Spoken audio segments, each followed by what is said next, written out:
Welcome back, everyone, once again to the Diecast Dude Racing Network, your home for the Summer Rally Series.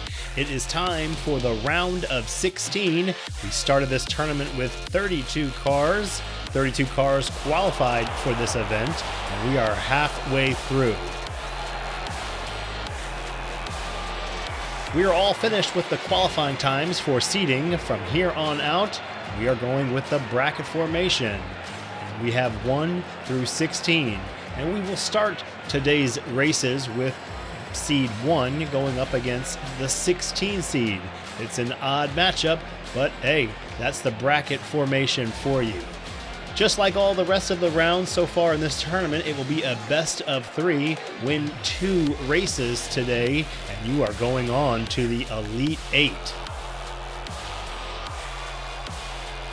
Our first matchup is going to be the number 1 seed from the round of 32. It's Blue Line Racing, and he's going up against James Ironbeard in that Ford Falcon. James Ironbeard had the slowest time in the round of 32 with a 20.208. Blue Line Racing, he started qualifying with a 18.893 in 9th place. He stepped up his game with 16.842 in the round of 32, and he got the number 1 seed, and he is a new head in lap number 1. James Ironbeard still back there, but Blue Line Racing keeping that speed that he had in the round of 32, and he easily makes it down to the finish line, far ahead of James Ironbeard. James Ironbeard has been a surprise so far. He was 14th when we were in the round of qualifying. We made it to the round of 16 again with a 20.208. It was the slowest, and it got him the 16 seed. After lap 1, Blue Line Racing, he makes it down the track just as he always has. Fast and efficient, saving fuel and making it all in one piece. He keeps the car off of the walls, and he gets to the finish line. He takes a 1-0 lead on James Ironbeard. Once again, 2 races, you win them, and you are going to the Elite 8 in this Elite tournament. We're ready for lap number 2.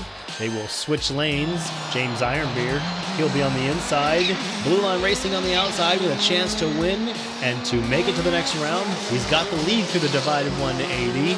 James Ironbeard still back there, but falling back fast. Blue Line Racing through the jump. Blue Line Racing, he rolls the car. James Ironbeard gets around him. That was a very crafty move, and he keeps on the gas. And James Ironbeard, he is going to tie the score 1-1.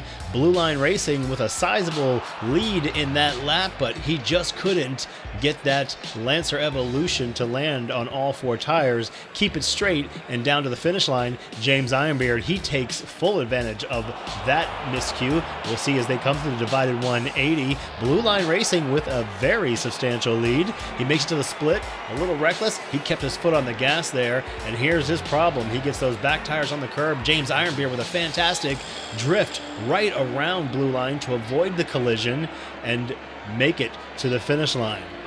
Doesn't matter how you win, as long as you win.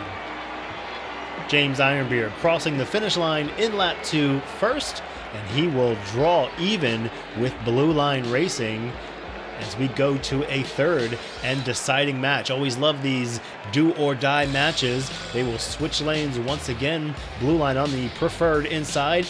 James Ironbeard, he's on the outside. It's a winner-take-all. Lap number 3 here in race number 1. Blue Line Racing with the lead once again, as he has in the first 2 races. He makes it through the divided 180 with an even bigger lead. He's got his foot on the gas, and he wants it this time.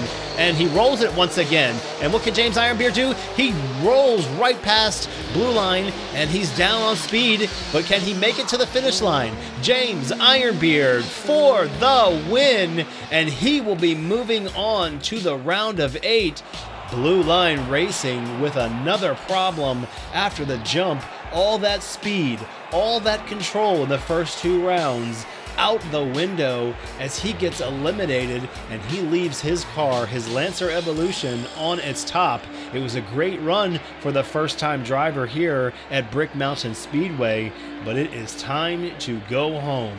Blue Line Racing goes down. The 1 seed in the round of 16 falls to the 16 seed. And let's take one more look at it right here. He had trouble on the jump in the second lap, and yep, he just rolls it, couldn't complete the barrel roll. Here's James Ironbeard from the outside to the inside.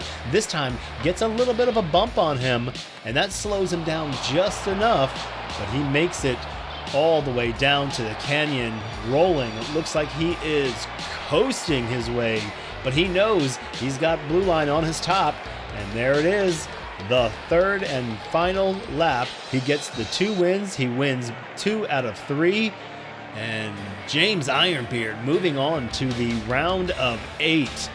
Man, that car, that Ford Falcon, has surprised us, and that was a slow time, 22.853. That was the slowest time we've seen on the course so far, including the round of 32. So James Ironbeard, your first driver out of the Sweet 16. He will move on. He will be happy with that result for sure. Our next matchup is Outlaw. Outlaw came into the round of 32 with the #1 qualifying time, and he's going up against that boy in the Ford Cosworth. Outlaw, the #2 seed here in the round of 16. That boy, he qualified 15th with his time in the round of 16. Outlaw brought a lot of speed so far. He was the #1, again, the #1 seed in the round of 32, and he was the #2 seed in the round of 16. So speed has been on his agenda as it is now in that Lancer Evolution, and my goodness, makes it down to the finish line quick and in a hurry. Yeah, jumped the whole entire road there. That boy didn't make it to the finish line. I did not see where he went off the track, or if he did go off the track. He must have lost momentum coming back uphill through the canyon. We'll take another look at his performance. In any event, Outlaw is going to be your winner. Here he is with a huge lead. He's into the chicane before that boy makes it to the divided 180. He's into the split. Let's take a look at this jump. The jump was beautiful. Lands on all 4 tires. And again, keeping it off the wall. Oh, it gets a little squirrely right there, but here comes that boy. That boy just ran out of speed, it looks like. Yeah, he drifted it. He's on the wall. He's off the wall. He's on every wall, and man, just laid it out. Couldn't quite keep the speed up into the canyon. Let's take another look here at Outlaw. Outlaw, beautiful run, smooth through the turn, smooth back through the canyon, and fast across the finish line. He gets the 1-0 lead in lap #1. That boy gonna need some work doing here. He's gonna switch lanes. He's gonna move to the inside in that Ford Cosworth. Outlaw in that Lancer Evolution, he will move to the outside. Those Lancer Evolutions are tough. They are tough to beat. I believe there's 5 or 6 of them in this round. Let's see, Outlaw all the way to the split already. He hits the jump. He hits it in reverse. Outlaw in reverse. What can he do with this? He's got a lot of speed, and Outlaw will win the race, and Outlaw will be moving on to the round of 8. It's a 2-0 sweep of that boy. That boy just couldn't quite get it together here in the round of 16. Good showing by that team once again. This their first time in the Summer Rally Series. Outlaw in that Evolution, just too much. When you've got the #1 seed in the round of 32, the #2 seed in the round of 16, speed is what you are all about. And we see up there at the top, that boy just couldn't keep that car straight. He kept it on all 4, but couldn't keep it straight, and Outlaw will move on to the round of 8. Good showing once again by that team. Next up is going to be some 2 well-knowns to the channel. Daddy G in that #4 Lancer Evolution. He's going up against Lone Star. It's another Jaguar I-Pace versus Lancer Evolution. Who will come out on top? Daddy G in the round of 32. He got into the tournament with the #3 fastest time, and in the round of 16 also the 3rd fastest time. It's the 3 seed versus the 14 seed. Daddy G in the Evolution gets somewhat of a lead. Lone Star right back there. He has shown that he can put the acceleration to the floor as well. Daddy G gets across. He gets through the jump. He's down through the canyon. And Daddy G for the win. Lone Star falling at the jump. Just got it all wrong.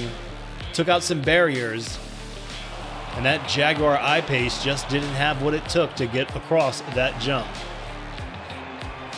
Strong showing by Daddy G here in lap number 1. It was a fairly close contest through the divided 180. Once they hit the chicane and into the split, it became almost just a one-man race. Here goes Daddy G across the finish line. He gets on the side doors. He rolled that car onto its side, got it back under control, and took that car all the way down to the finish line, and he will gather himself a 1-0 lead. Daddy G again, the third fastest qualifying time for the tournament and the third fastest time in the round of 16. He's got the 1-0 lead. He'll be on the outside this time. Lone Star, he's going to move to the inside. They are down and away, and Daddy G taking advantage of the speed. Daddy G, not the first time on this track. He is well versed in this road course. He knows what to expect. Let's see how he handles the jump. He gets 2 tires off the side, but he keeps it going straight. Lone Star looks like he's on his top. Lone Star down and out, and Daddy G down and in to the round of 8, the Elite 8. That G4 Diecast Racing team has put together another banger. That Lancer Evolution is quick. He will be moving on. Lone Star on its top. That Jaguar I-Pace just didn't bring it today, and he will be going home. Great running for that team. We will see them again in the Big Rig Showdown for sure. Let's see what happens if we can. Oh yeah, he just gets it all wrong on the jump, slides it down off the mountain. Daddy G cannot stop for pictures. He is on his way to the finish line and to the next round. Makes it through that Garage 180 beautifully into that canyon with a lot of speed, and from there just coasting across the finish line. And there you see it, the 2-0 sweep. Some fast times, some very fast times for Daddy G. Lone Star, unfortunate, he's on his way home. Our next matchup will be Numskull versus Puff. Numskull was the number 2 fastest qualifying time in the round of 32. He bumps it down just a couple spots. He's the number 4 seed in this round. Puff, he was in the round of 32. He was back there. He qualified for this tournament in 18th. Then he rolls to 13th for the round of 16. This is a dead even match right into the divided 180. What can Numskull do? Puff is right behind him. Numskull hits the jump first. He gets turned around in reverse, but Puff is right there. They're bumper to bumper. What can we see here in the final? Oh, right through the canyon, and it is going to be Numskull pushed across the line by Puff. Numskull lost control of the Alfa Romeo, the number 55 machine. Puff couldn't get around him. It was a beautifully executed block. Once Numskull saw that he was in trouble, he put the block on Puff. He said, if I'm not going to win, you're not going to win. But Puff, with all the speed in that Lancer Evolution, he pushes the Alfa Romeo right across the line. We get through the jump. Numskull in reverse. They are bumper to bumper through the turn. And you thought that Numskull was going to get this car to the finish line. He does get to the finish line, but it is pushed across by Puff. Puff touches the finish line. It doesn't count as a DNF, but he does come in second. And Numskull, the 4 seed, he takes the early 1-0 advantage here in the best of 3. Boy, what a block! What a crucial move. Smart driving by that driver, Numskull, to see that he was in trouble and to just block Puff and have Puff push him across the finish line. That car is going to be dinged up and scratched up, but again, he's got the 1-0 lead. They'll switch lanes. Puff will be on the inside. Numskull, he'll be on the outside. Here we go, lap number 2. Puff put up a huge contest in the first lap, but here he is once again. They are dead even, pretty much going into the divided 180. They're through the chicanes. Puff is still back there. Numskull, what can he do this time on the jump? Numskull gets to the jump beautifully this time, and I don't see Puff. Puff is back there. He better get something done in a hurry. Numskull is out, down, across the finish line, and it is another 2-0 sweep. Puff gets to the finish line once again, albeit in second place, just not going to be good enough this time in the round of 16. And Numskull in the number 55 Alfa Romeo. He is going to make it into the round of 8 with a 2-0 sweep. Great showing by Puff and that number 29 Mountain Dew Lance Revolution. Another beautiful creation sent into us by one of our top builders. Let's take a look at this instant replay once again. Numskull has the lead into the split. He gets the car on 2 wheels. He wants it bad. He gets to the jump perfect. Those back tires dipped off just a little bit, and Puff hits the wall, loses his momentum, and all he can do is watch the rear taillights of Numskull crossing the finish line and moving on to the Elite 8. Great showing by both drivers. Numskull 2, Puff 0. That's it for Puff. And we have one more group to go in the round of 16. We will see them again next week. Got some big drivers there. Your defending champion, Grumpy Cloud in the number 22 machine. He's going up against Lucas. You got Marco Polo in there. You got Sam Hall in there. A lot of drivers. 4 of them going home today, including your number 1 seed, Blue Line. And there are your drivers advancing to the round of 8. James Ironbeard, Outlaw, Daddy G, and Numskull. That Numskull Daddy G matchup is going to be one for the ages. You don't want to miss it. Stay tuned. We will keep you going with the Summer Rally Series next week. That's all for today. Have a good one.